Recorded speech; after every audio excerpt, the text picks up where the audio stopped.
Boa noite a todos vocês. Hoje nós vamos falar de coisa séria.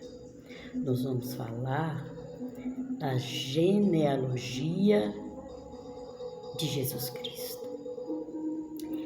Então, a genealogia de Jesus Cristo está no capítulo 1 do livro de Mateus, do versículo 1 ao 17.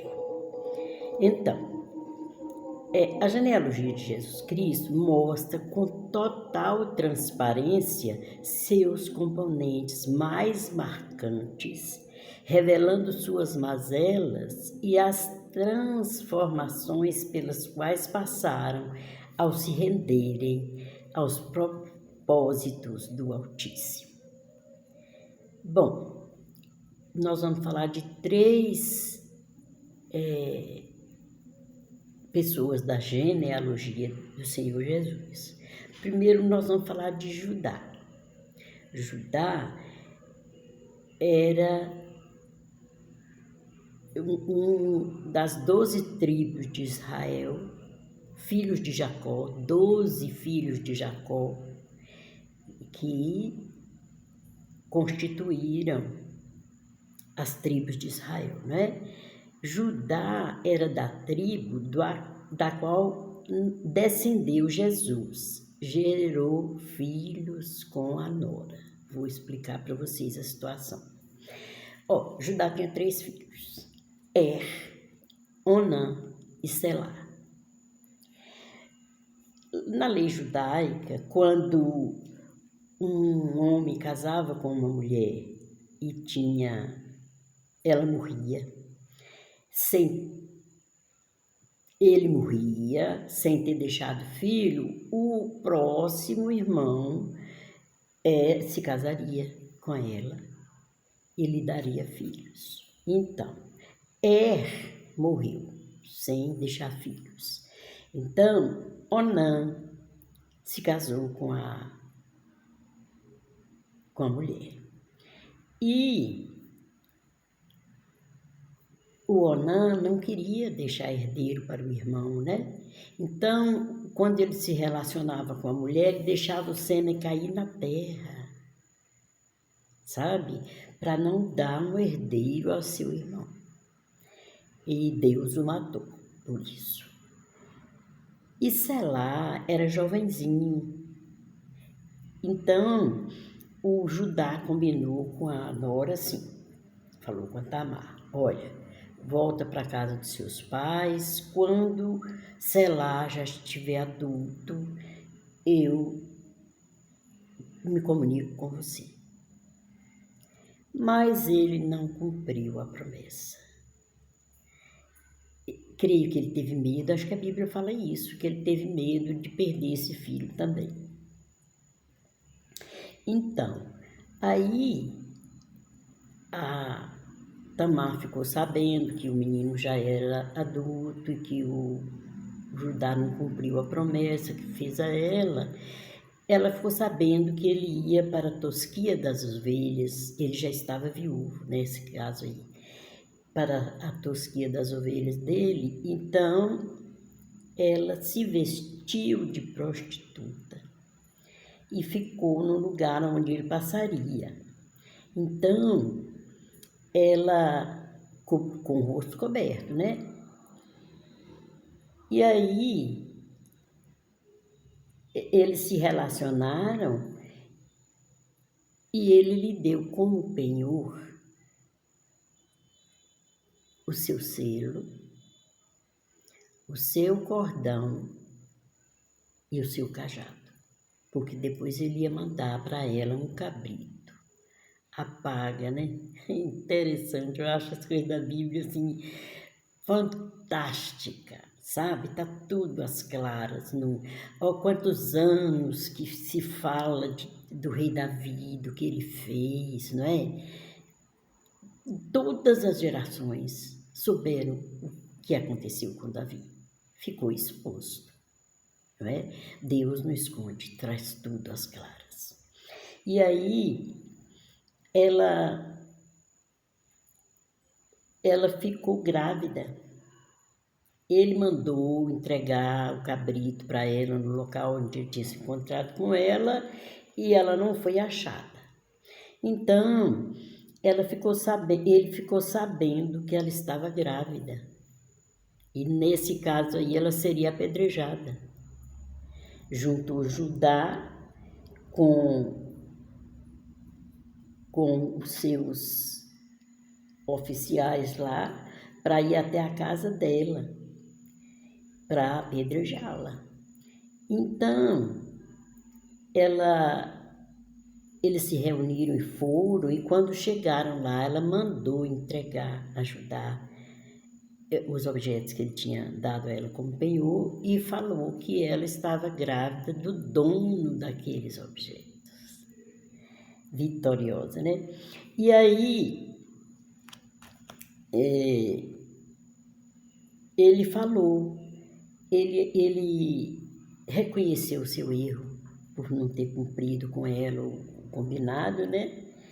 E daí em diante eles nunca mais se relacionaram. E também depois vem o rei Davi, né? O rei Davi, ele enviou, no tempo que os reis deviam ir para a guerra, ele enviou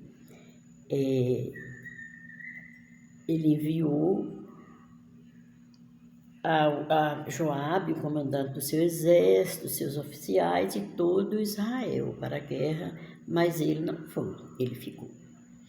E aí, quando ele estava lá, uma tarde, ele estava lá passando o cochilo dele, né? Quando ele acordou, ele se levantou e foi a passear no terraço do palácio. Do terraço ele viu Batseba, uma mulher bela, casada com Urias, o heteu, não é? Aí Davi manda os seus servos ir buscarem a Batseba. E aí se relacionaram e dias depois ela manda um recado para ele que ela estava pejada, que significa grávida. Então, o que o Davi fez? Mandou buscar Urias, o heteu que estava na guerra, o marido da Batseba, mandou buscá-lo. E quando ele chegou no palácio, Davi falou com ele, olha, vá para sua casa para descansar, né? Do muito trabalho. Aí, no outro dia de manhã, falaram com Davi, Urias não foi para casa, não. Aí, Davi chamou ele e falou, moço, mas por que você não foi para sua casa descansar? E aí, ele chamou ele para almoçar, deu ele bebida, sabe? Mas ele ia e estimulou ele a ir para casa, para ficar com a esposa dele, para descansar. No outro dia ele descobre que Urias não foi. Aí, o que ele fez? Ele foi adúltero e homicida.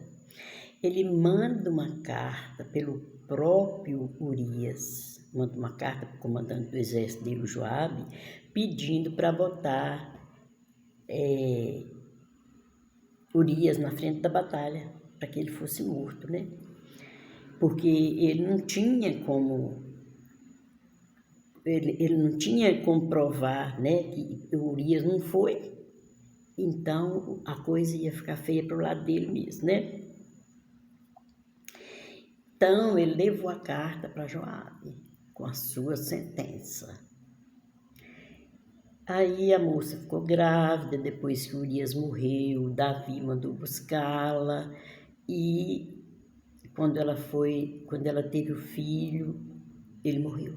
Davi jejuou muito, sabe, para ver se Deus curava o menino, mas o menino morreu. Então, depois Davi mandou buscá-la, ela foi morar com Davi e gerou outro filho, ok? Salomão, o rei Salomão. Gente, como é que entende uma coisa dessa? Porque quando Davi foi abordado por um profeta que questionou isso com ele, né? Contou uma historinha para ele, falou com ele assim que existia um homem rico que tinha muitas ovelhas. Passou um visitante na casa dele, ele, em vez de matar as suas ovelhas, ele matou a ovelha do que não, só tinha uma. Aí perguntou a Davi o que deveria ser feito com esse homem. Davi respondeu: digno de morte é ele. Era ele mesmo, né? E aí o profeta conversou com ele ali, ele se arrependeu amargamente e se arrependeu porque Deus conhece o coração. Sabe? Deus conhece o coração e se a pessoa não se arrepender, não tem perdão. Mas ele sabe, viu que realmente Davi se arrependeu. Por isso Davi é chamado de o homem segundo o coração de Deus. Entenderam? Nosso Deus é maravilhoso, gente. Deus tremendo esse. Então, agora nós vamos falar, nós falamos de Judá, nós falamos de Davi, agora nós vamos falar da prostituta de Jericó. Quando o povo de Israel saiu do Egito indo para Canaã, no caminho tinha um empecilho que era Jericó. E aí Jericó foi destruída, totalmente destruída. Enviaram espias lá para Jericó para ver como faria para atravessar para chegar a Canaã. E essa prostituta de Jericó, ela ouviu contar as histórias das coisas que aconteceram, que Deus fez no caminho, como Deus agiu em favor do seu povo. Então, ela entendeu que ela devia se aliar a esse Deus e proteger os espias que foram lá. Ela escondeu eles na parte alta da sua casa. Porque quando ficaram sabendo que tinha esses dois homens hospedados lá onde ela morava, mandaram buscar, né? Mandaram oficiais ir lá, tiraram de lá, chegou lá, os dois, chegou lá, ela tinha escondido eles, os livrou, né?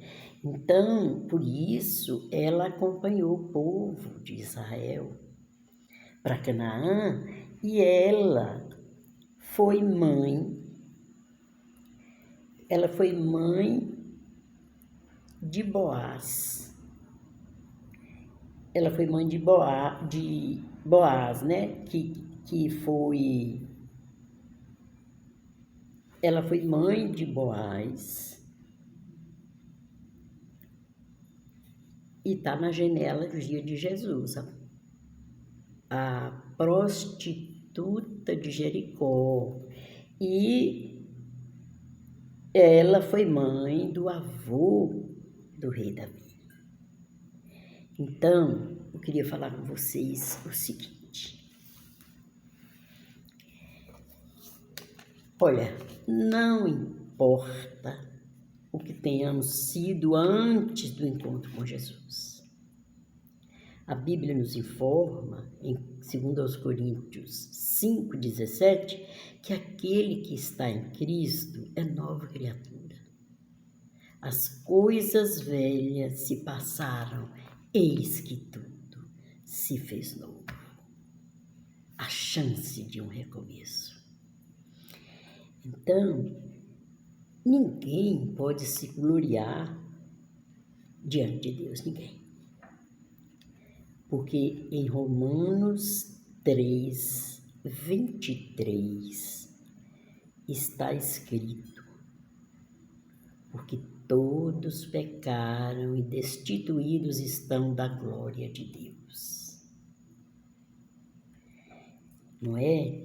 O pecado entrou no mundo através do primeiro casal. Eles desobedeceram e o pecado entrou no mundo. Eles foram expulsos, né, do paraíso, tiveram muita dificuldade para sobreviver. E aí o pecado foi passando de pai para filho até hoje. Está passando aí, sabe? Mas existe um antídoto contra esse mal.